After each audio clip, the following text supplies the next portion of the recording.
You're listening to Skeptoid. I'm Brian Dunning from Skeptoid.com. Starlight, the magical mystery material. It was said to resist nuclear explosions, the most powerful laser beams, and any amount of heat. It was cheap and easy to make, with countless applications throughout both safety and industry, and could have earned billions for its inventor. Yet this incredible material, called Starlight, is nowhere to be found today, and internet pundits charge that it was suppressed or stolen by the biggest corporations. What is the true history of Starlight, and why is its humble inventor not renowned as one of our greatest? Morris Ward was a hairdresser in North Yorkshire, England. Although he had no training or education in chemistry or material science, he used to like to experiment with new formulations for hair coloring, which he did quite successfully by all accounts. He was also intensely interested in fire protection, and mixed up various compounds until he came upon one that seemed to meet all his goals. Named Starlight by Ward's granddaughter, the compound was a white powder to which PVA glue is added to create a desired consistency. PVA is polyvinyl acetate glue, a common and relatively safe glue similar to familiar Elmer's or wood glue.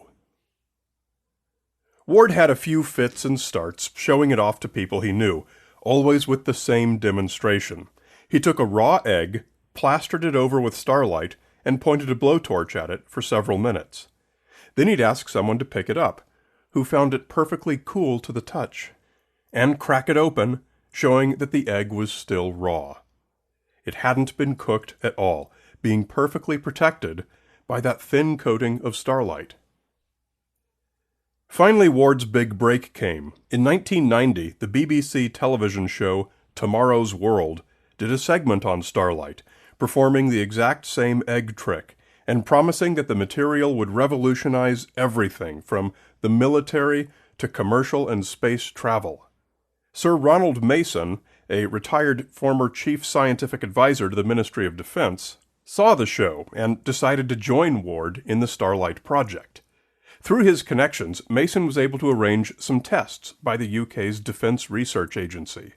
These included hitting it with high-powered lasers at the Atomic Weapons Establishment in Foulness, and at the Royal Signals and Radar Establishment in Malvern, plus a trip under NATO auspices to the White Sands Missile Range in the United States, where it was subjected to extreme heat, simulating that from a nuclear explosion.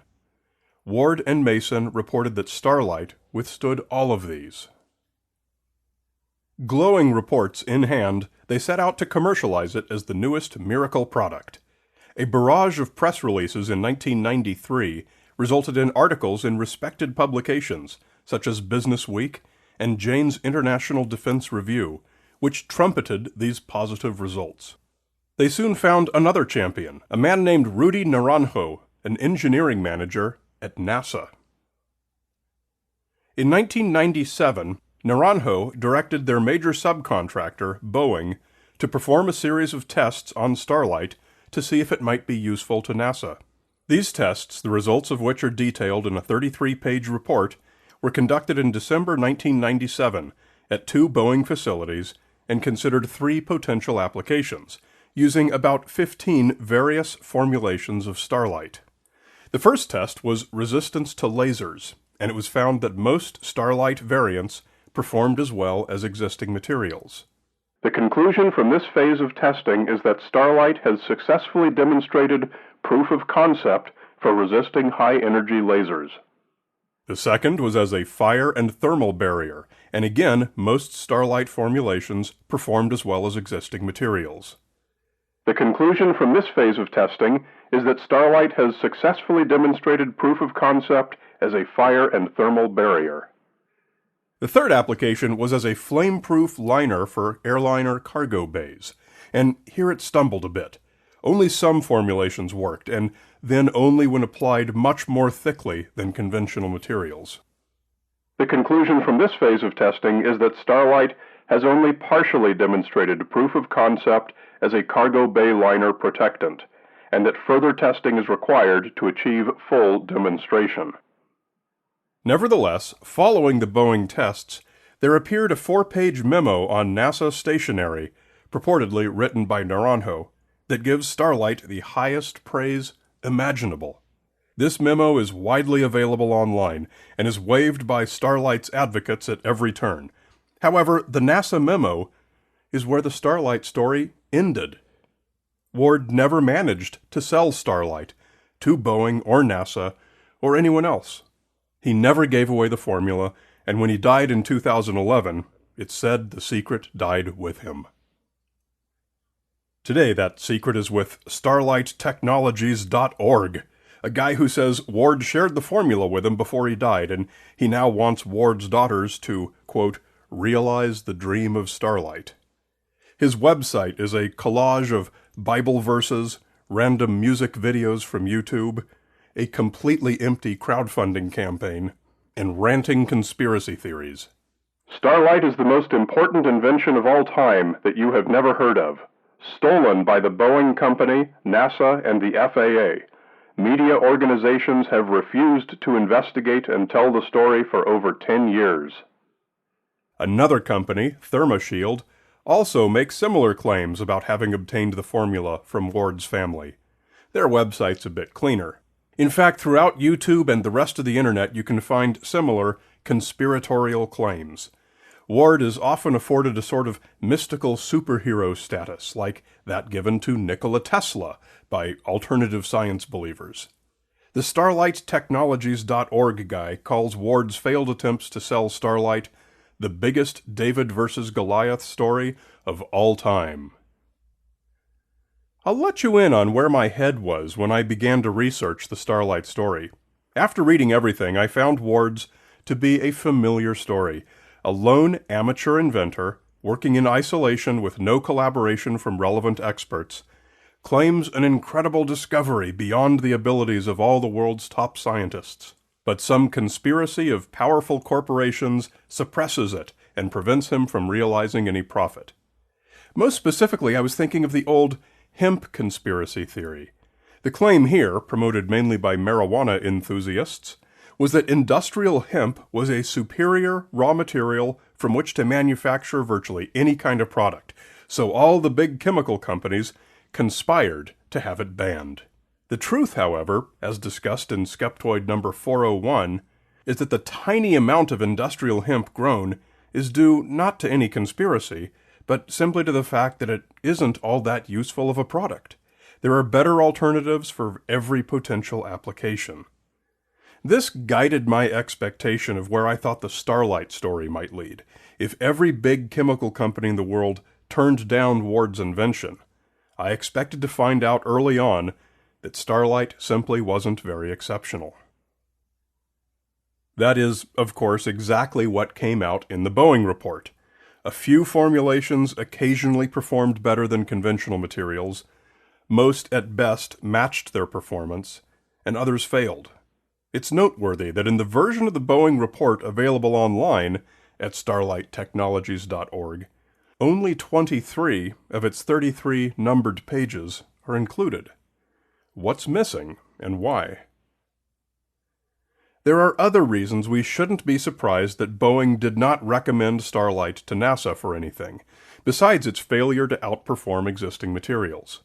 Ward was apparently perversely paranoid about Starlight. He never discussed its ingredients, he refused to patent it due to the requirement to list its ingredients, he refused to leave samples with Boeing, which would have allowed the required, more comprehensive testing. He also insisted on maintaining at least 51% ownership and refused to consider licensing, and is frequently on record saying Starlight was worth multiple billions of dollars. If he was demanding billions of dollars while refusing to let anyone know what it was, it's little surprise his sales went nowhere. Moreover, the basic ingredients were never hard for knowledgeable people to divine.